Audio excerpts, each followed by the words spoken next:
What's up guys, so this is how to download apps on your iPhone. First things first, you want to make sure you're actually connected to the internet.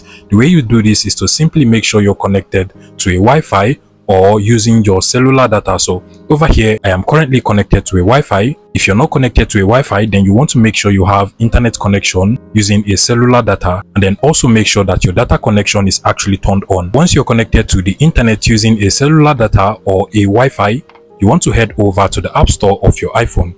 The App Store is literally this icon over here. You want to go ahead and select this app icon over here, that is the App Store.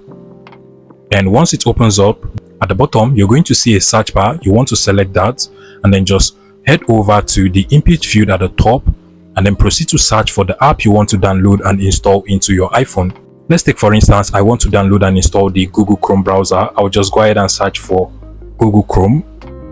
And from over here, you should be able to find the Google Chrome browser app. I'll go ahead and select it and then just click on this icon over here.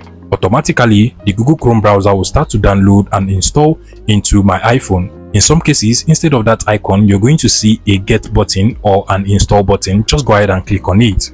And once the app is done downloading and installing, you can go ahead and open it up directly from here, or alternatively from the home of your iPhone. Now you should be able to find the app you just downloaded and installed. If you move over to the widgets options, you should also be able to find it from over here, where we have apps arranged in different categories. And if you choose to move the app to whichever position you want, you can just long press on it and then just move it to whichever position you want to move it. If you find this video useful, please make sure you smash that like button and subscribe to this YouTube channel for more interesting tech tips like this one.